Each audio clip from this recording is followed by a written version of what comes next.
రావులమ్మ ఓ రావులమ్మ ఓ ఓ రావులమ్మ రావులమ్మ ఓ రావులమ్మ ఓ ఓ రావులమ్మ చిమ్మ చిల్లకే Ravulamma నన్నకే Ravulamma.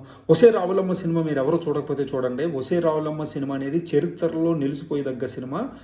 Extraordinary cinema. Videshant గారు చేశారు. దాసరి నారాయణరావు గారు సినిమా ఫీల్డ్లో ప్రతి ఒక్కరూ గుర్తుపెట్టుకోవాల్సిన వ్యక్తి దాసరి నారాయణరావు గారు. అలాంటి సినిమా తీశారు.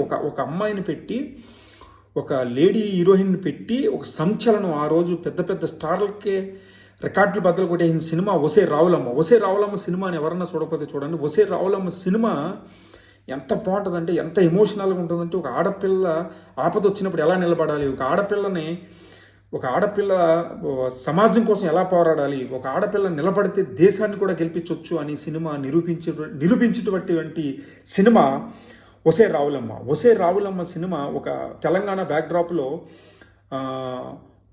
ఒక పూరు మనకి ఒకప్పుడు నవాబులు దొరలు ఉన్న టైంలో అసలు ఆడపిల్లలు ఎలా వాళ్ళ చేతిలో నలిగిపోయే వాళ్ళు ఎలా హింసించేవాళ్ళు, అందమైన ఆడపిల్లల్ని, వయసులో ఉన్న ఆడపిల్లల్ని వాళ్ళు ఎలా దొరలు ఎలా వాళ్ళకి హాని కలిగించేవారు అనేది ఆ సినిమాలో చూపిస్తూ, ఆడపిల్ల తిరగబడితే దొర కాదు, వాడు అమ్మ బాబైనా సరే పాతాళానికి తొక్కేయచ్చని చెప్పిన సినిమా దాసనారాయణ గారికి జై హింద్.